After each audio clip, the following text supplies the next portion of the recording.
You're now watching Mugen TV. Hey guys, this is MugenLord here, and I'm back again with another video. And today I was thinking about the Redefining Series that I made for the Super Smash Bros. For Nintendo Switch. And I was thinking for a second, why not spread it across different games as well? Because there's a lot of games out there that has been missing in action that could definitely use some redefining, because companies haven't figured out what to do with it, so they sit it on a shelf. Or there's also franchises that's currently out right now that's losing its steam, and maybe these companies can redefine it to reinvigorate the franchise for this new generation. So today I want to talk about the Sonic franchise. I want to do a redefining series for the Sonic franchise, especially for the 3D modern Sonic, because right now Sega still haven't figured out what to do with a modern Sonic. So I want to give my take on it and what I believe that Sonic could do, or what Sega could do with Sonic, and how they can change it and reinvigorate the franchise and bring it back to a rival status alongside Mario, which Sonic used to be back in the day. So let us get into it. It's been quite the rough road for Sonic ever since he crossed over into the 3D era. That's not to say that Sonic hasn't had any luck at gaining success from 3D Sonic games. I still believe that Sonic Colors and Sonic Generation is still among the best of what 3D modern Sonic games has to offer up until now. But right now, it looks like classic Sonic has stolen the spotlight, when Sonic Mania proved that not only nostalgia is profitable, but there's a desire for traditional 2D Sonic gameplay. Christian Whitehead and his team has done a great job bringing back classic Sonic in today's generation with precision and detail, and now Sega is following up with an expansion called Sonic Mania Plus, which will add Ray the Squirrel and Mighty the Armadillo into the mix. And let us not forget Western developer Big Red Button's attempt to take Sonic and his friends into a totally different direction, which garnered some fans while pissing off the rest, and that's called Sonic Boom. Now, it didn't help that it had trouble development during its cycle because of Sega's decision of making Big Red Button's development to meet the television show deadline. But I digress. With that being said, it looks like Sega has created 3 different interpretations of Sonic, which really shows that Sega really has no idea where they want to go with the Blue Hedgehog. Now, I'm not saying that it's a bad thing, but I really think that Sega should really establish a solid foundation with the 3 Sonics from here on out. The 3 can exist at the same time, but some adjustments in terms of gameplay and the kind of audience they want to target for each iteration needs to have a solid foundation.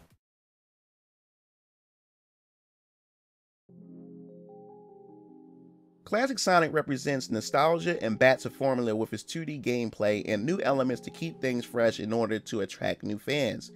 But modern Sonic we have here, I believe, is the most important of them all, since Sega still haven't figured out the best formula for Sonic for this generation and should spend more time deciding how they can elevate him back to rival status of Mario once again.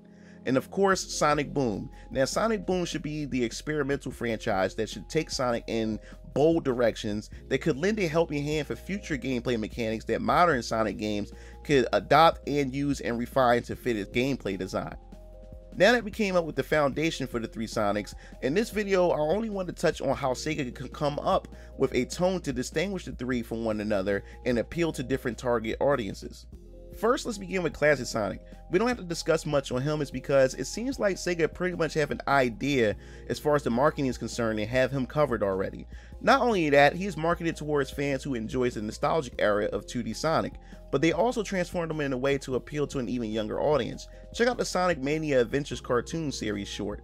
The cartoon has bright colors, Sonic and the other cast members doesn't talk, which is very reminiscent to old cartoons such as Tom and Jerry, and then you can think about it that it's meant to be lighthearted and fun, which I think is a good idea to approach the classic Sonic series. Look at the design for Ray and Mighty the Armadillo. They both have very childlike designs, and it looks like Sega already have what they want in terms of tone for the classic Hedgehog. Now let's talk about modern Sonic. He's the most important Sonic of them all, and in my opinion, he is the Sonic that will carry the franchise forward for better or worse. So what tone should the 3D modern Sonic take? Well, let's take a look at a few elements that could help us with our decision. Now, for years there's been competition between Mario and Sonic, and what separated them from one another was not only their gameplay but also their attitude. Mario is like that responsible father who teaches you life lessons and responsibilities in order to prepare you for adulthood, while Sonic on the other hand is that cool uncle who has an edge to him. He's badass and he goes against the grain, plus fun to hang out with. And I think that the Dreamcast era Sonic represented that perfectly with the Sonic Adventures 1 and 2 box art design. Look at how sharp his design is and the grin he makes while posing. He looks like someone who's confident, a bit cocky, but reliable. In my opinion, I believe that 3D modern Sonic games should take a more mature and snarkiness approach in terms of story and character development. Now, throughout the Dreamcast era to modern era, you see that Sega wanted to really step into those mature elements like Shadow the Hedgehog's backstory in Sonic Adventure 2, where Maria was gunned down in front of him, and soon after that he vowed to take revenge on the planet. How about Silver the Hedgehog's backstory?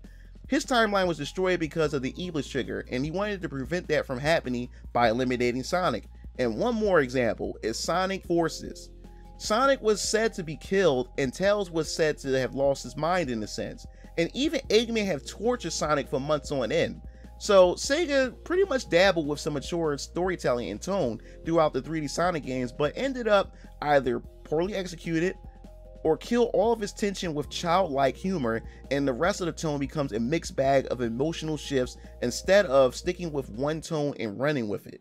Now, I do believe if the first Jak game started out as a more lighthearted platformer and then transformed to a mature game with its future sequels and became successful, I do believe a 3D modern Sonic game with mature themes could definitely work if executed right.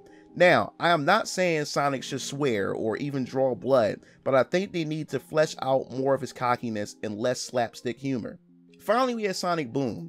Now, we already know that Sega has decided to make this more into a comedy, but I do believe that they could either reinvent this series or make an entirely new Sonic series with some core elements of Boom. I think this Sonic has the most potential of them all because developers can have fun with the Blue Hedgehog and come up with some interesting concepts that could be adopted and maybe farther explored in the modern Sonic games. Now, this iteration of Sonic could get a bit risky in terms of tone. Maybe they can go from a mature theme to dark theme or fuse them together, explore some themes like a loss of a loved one or genocide of a group of people or war between factions and more. You can tell by their designs that they wanted this interpretation of Sonic and his friends to be a bit rugged. Look at the bandages and the dirt smudges found on their clothing as an indicator that they wanted to go with something different for the characters.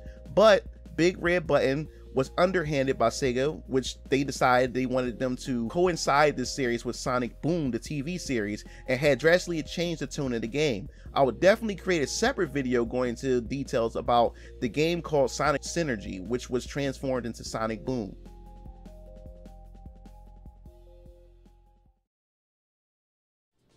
Well, that about wraps everything up for this video. I hope you guys enjoyed this video for today.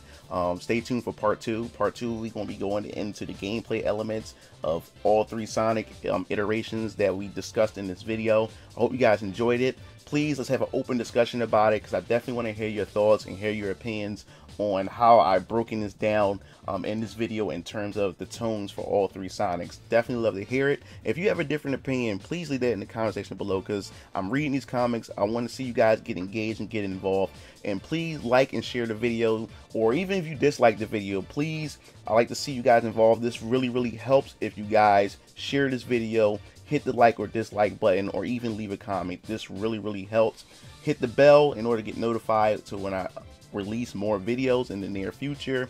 And that wraps everything up. This is MugenLord, and I'm signing off. See you Game Fiends later. Peace out.